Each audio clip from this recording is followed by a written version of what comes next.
So today mga kabukids, ayan, tayo po ay mag-a-update doon sa ating pinapipisang mga itlog. At sa mga nakasubaybay at sa mga hindi, tayo po ay mayroong mga nakasalang na itlog ng itik sa incubator.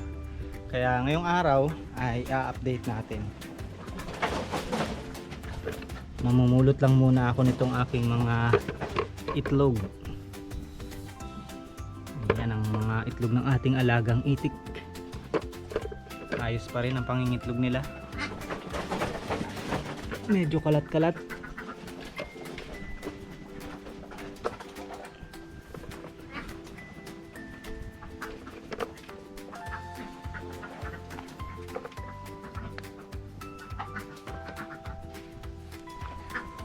So pagkatapos ko mamulot ng mga itlog, ay pupunta tayo sa baryo.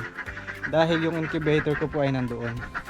Dito kasi sa bukid walang kuryente, kaya doon nakalagay yung ating incubator. Ako, nabasag oh. Sayang. Manipis na kasi yung shell nung iba nating mga itlog kasi nga medyo may edad na yung mga alaga natin. Pero yung iba okay pa naman, kapal pa.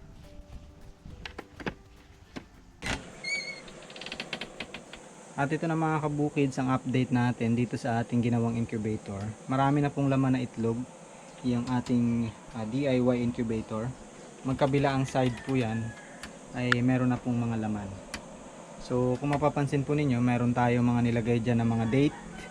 Yan po ay yung date kung kailan ko isinalang dito sa incubator tong mga itlog. Dahil nga yung mga itik natin ay hindi naman ganong karamihan, kaya hindi ko siya kayang sabay-sabay na punuan. Ang ginawa ko, every 2 days naglalagay na lang po ako dito para every 2 days merong bagong batch na bagong salang. So yung mga itlog na nandito ay nilalagay ko hanggang 20 days sila. Tapos pagkadating ng 20 days, yung mga malapit na magpisa ay dinadala ko na doon sa bukid at doon ko na minomonitor. Dahil nga dito sa baryo ay medyo hindi ko siya namomonitor ng madalas at hindi ko siya nahahalo. Doon kasi mahahalo ko siya dahil nga nandun ako nakatira. Pero itong mga nandito ay okay naman, ayos naman. At sa ngayon maganda naman yung takbo ng kuryente, hindi panay ang brownout. To be honest mga kabukids, yung una nating salang, yung mga batch na una ay hindi po maganda yung naging result. Kaya nag-decide ako na lagi ko silang babalik-balikan dito. Kasi yung mga una nga nating sinalang dito ay hindi ko na monitor. Yun pala panay ang patay sindi ng ilaw. So yun, walang nabuhay dun sa mga unang batch. Pero okay lang, hindi naman ako tumigil at sinalangan ko ng sinalangan, inaral ko hanggang sa ngayon. Medyo na kukuha ko na kung paano ko siya mas magagawa ng maayos. Kaya ito, yung ating mga nandito ay ayos naman. So far so good na rin at meron na tayong mga papisa doon sa bukid. Mamaya ipapakita ko sa inyo. At yung kaninang nakuha ko mga itlog ay isasalang ko na naman ngayon.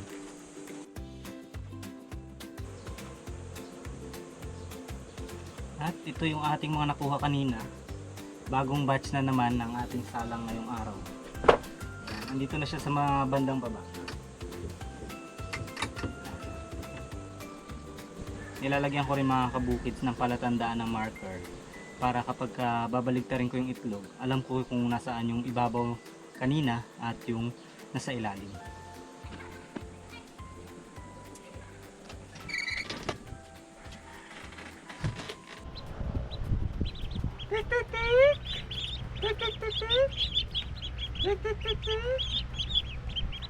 Cute.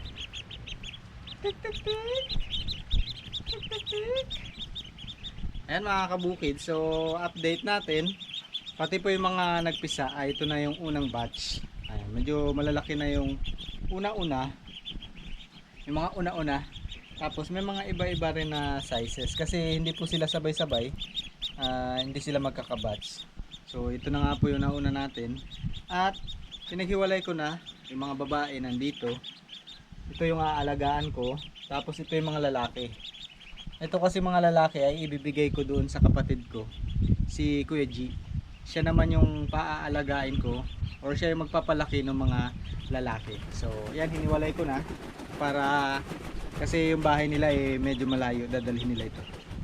At maliban dyan, meron pa tayo dito.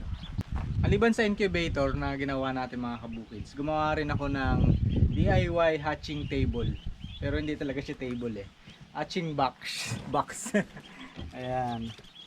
So, nandyan na yung iba natin mga papisa. Mga bagong pisa.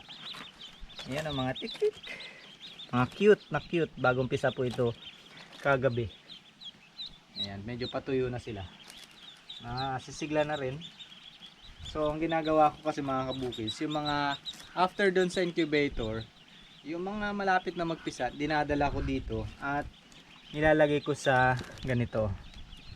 Binabalot ko. Ayan nga, malapit na mapisa yung mga yan. Oh. May mga butas na sila. Ayan, may mga butas-butas na. So, hinihintay ko na lang yan na mapisa.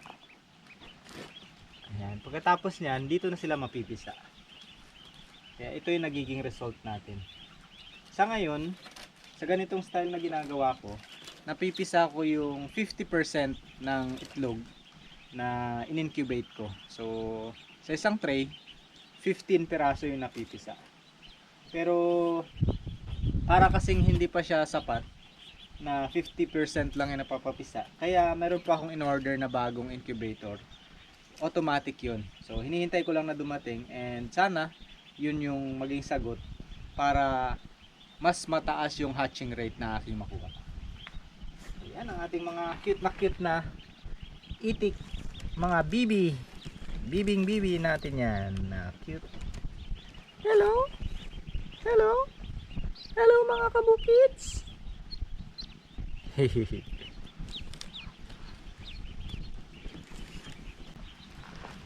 Ito karamihan may butas na rin Ito malapit na Uy, nabasag naman Ang liliksi na nila.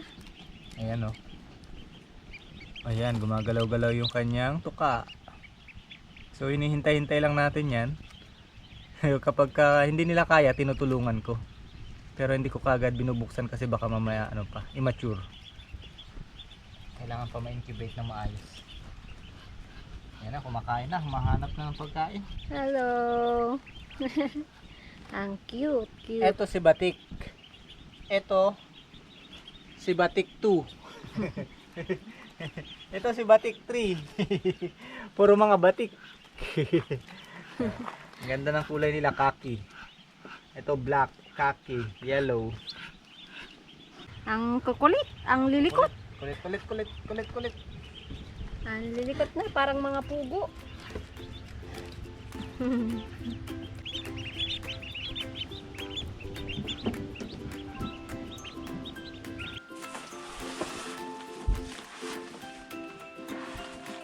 At yan mga kabukids, regarding pa rin dito sa ating pinapipisang mga itlog ng itik, merong dumating ngayon na in-order kami kasi di ba may ginawa akong DIY incubator. Ngayon ang nangyayari po dun, although nakakapapisa na ako ngayon, pero ang aking hatching rate ay nasa 50% lang. Medyo nahihirapan talaga akong mapataas pa yung hatching rate. Kaya nag-decide kami na umorder ng incubator automatic, kasi ito automatic na nag-flip every 2 hours sabi.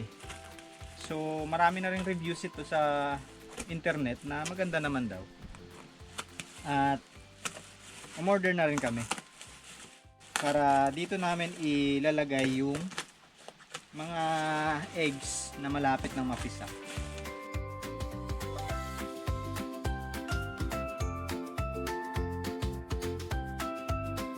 Dito na-set up na natin yung ating additional incubator. Meron tayong DIY incubator, merong automatic incubator. Ayan, meron siyang mga features katulad niyan, digital thermostat. Tapos ito maganda, meron na siyang kasamang candling. Ayan, pag pinindot ko tong ilaw na to, umiilaw yan. And then diyan natin ma-check yung mga itlog kung meron siyang Medyo maliwanag kasi ang ano ngayon, kaya hindi natin makita. Yan. Pero may konting nakikita. So, yan yung pang-candling. Ang ganda nga ng feature niya eh. So, mag-check natin kung gumagalaw yung sisiyo, kung okay. Ayan. Tapos, yan, pwede rin i-set. Pero, yan okay na yung set ng kanyang temperature. At meron na rin siyang automatic water, ano siya, water dispenser. So, 3. And ang kagandahan nga, yun nga automatic. Kaya bumili rin tayo maliban sa manual. So nasabi nga natin hindi kasya dito lahat. Kaya yung malapit na magpisa, ilalagay natin diyan. So yan ang rolling ano niya, rolling pin. At ilalagay natin dito yung itlog. Ibabaw natin yung may marka para makita natin kung umikot nga siya. Tapos tumudulas-dulas. Kaya nga, tapos hindi pala umikot na, nadulas lang. I-adjust yan. Na-adjust naman yung spacing ng kanyang rolling pin.